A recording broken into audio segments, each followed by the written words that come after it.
Welcome to the deep dive. Today, we are opening up a topic that is, I think, maybe the most fundamental and honestly just jaw-dropping field in all of life sciences. It really is. We're talking about developmental biology, and our mission today is, well, it's pretty profound. We're asking the ultimate question: how do you get a complex organism from just a single cell? That is the core question. And developmental biology, or DB, is really the science of how biological form changes in time. Most people think of, an embryo. Right, the fertilized egg to a baby. Exactly, but it's so much broader. It also covers things like regeneration, how a salamander regrows a limb, or metamorphosis, and even the stuff happening in our bodies right now, like making new blood cells from stem cells. And what I find so fascinating here is that DB isn't just another box in the biology department. It sort of sits in this unique central position. It pulls together three massive areas. It has to. You can't understand it otherwise. So first you have molecular and cellular biology, which is giving you all the parts, right? Mm-hmm. The signaling molecules, the receptors, all the tiny components. All the machinery.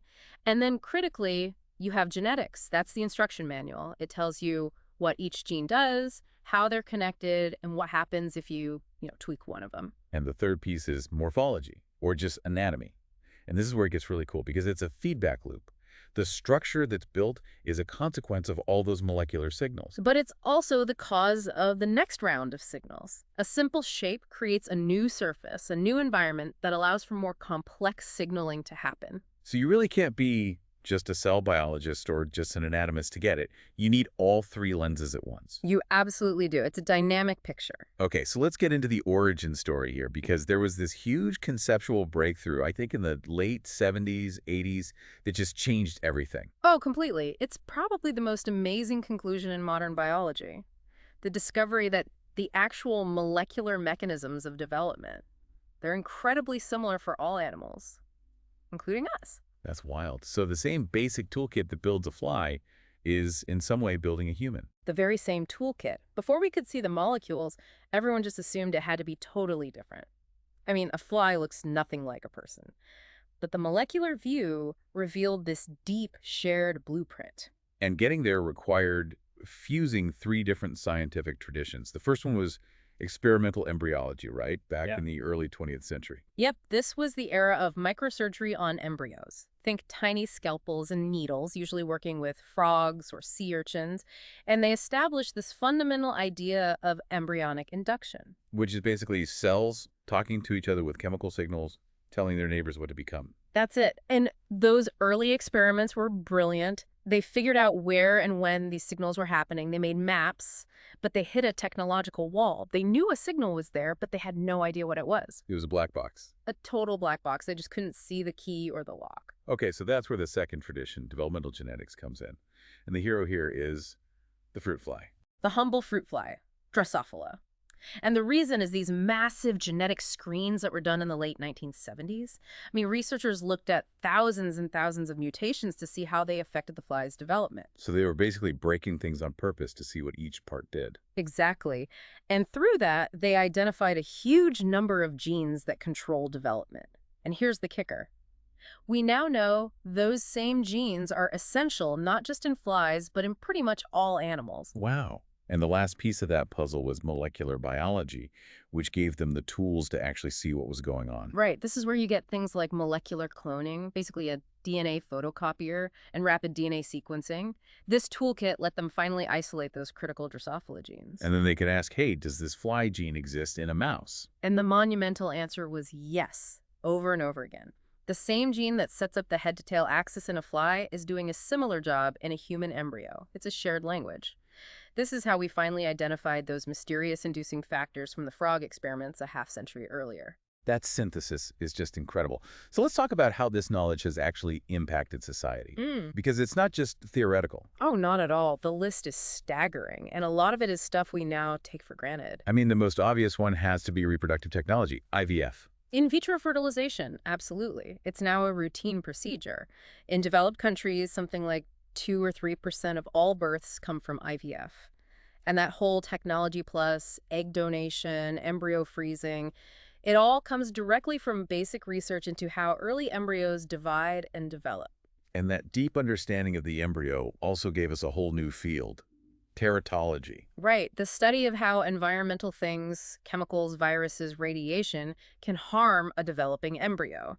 And this is so critical because developmental biology showed us there's this incredibly sensitive period called organogenesis. That's when all the organs are actually being formed, right? The heart, the limbs, the Well, brain. precisely. It's a window of extreme Yeah. vulnerability. And we have really specific examples. Like the source mentions statin drugs for cholesterol. You don't take those during early pregnancy, Why not? because they can interfere with a key signaling molecule called sonic hedgehog.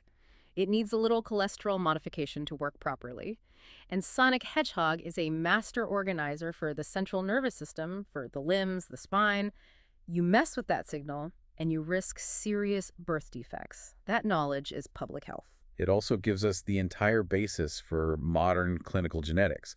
Understanding things like Down syndrome is because of an extra chromosome. Exactly. And that's what underpins routine screening tests like amniocentesis. We can look at the fetal cells because developmental research told us what to look for. And we've even gotten new medicines out of this. What's a good example of one of those growth factors? A great one is the hematopoietic growth factors. These are signals that tell your stem cells to make more blood cells. So for a cancer patient whose immune system is wiped out by chemotherapy, you can give them a factor like GM-CSF. And it jumpstarts their body to replenish those critical cells. It tells their stem cells, hey, make more white blood cells now. We also use other factors like FGFs to help with wound healing. And finally, stem cell biology. I mean, that whole field basically grew out of DB. It was the midwife, absolutely. The methods for growing embryonic stem cells, and more importantly, for directing them to become specific cell types, that all comes from knowing the normal sequence of embryonic inductions. The whole industry is built on a foundation of pure developmental biology. So, okay, if that's what the last 40 years gave us, what's next? Because the sources are pretty clear that the future impact is going to be even Yeah, bigger. much bigger. And it's also where we run into some very serious ethical and legal questions, especially around human genetic manipulation. This is why it's so important for the public to have a grasp of this stuff. We're all going to have to make decisions about it. Okay, let's break down some of those future areas. The first is new drug targets. Right. So when you look at degenerative diseases, diabetes, arthritis, neurodegeneration, what you're often seeing is a process that was set up perfectly in the embryo, now failing in the adult. So DB identifies the original blueprint, the exact genes and pathways involved. And once you know the target, you can get pharmaceutical chemists to design drugs that either boost or block that specific target. And those model organisms we talked about, the fly, the zebrafish, they become essential for testing these new drugs. They're perfect little drug assays. You can literally watch in a living organism whether a signal pathway lights up or shuts down when you add the drug. It's incredibly powerful. And of course, genetically modified mice are our best whole organism models for complex human diseases. Now, you mentioned ethics. With prenatal screening getting better and better, we can now test for all sorts of single gene disorders, which is great, but there's a downside. There is a serious societal problem looming. The more we can test for, the more we learn about a person's future susceptibility to disease. And if that information isn't protected, well, you can imagine a world where you could be denied insurance or a job because of what your DNA says might happen in 30 years. That's a huge challenge. The ethics have to catch up to the science. They have to. Okay, let's talk about the really futuristic stuff. Cell therapy and tissue engineering. This is the big promise of stem cells, right? Moving beyond the shortage of donor organs. This is the holy grail. And the really dramatic discovery was that we can take a normal adult cell, like from your skin, and reprogram it, turn it back into a pluripotent stem cell. These are called iPS cells. So you're basically hitting the factory reset button on an adult cell. That's a perfect way to put it. And that is a complete game changer for personalized medicine. Because you could create new cells for a patient that are a perfect genetic match. A perfect immunological match.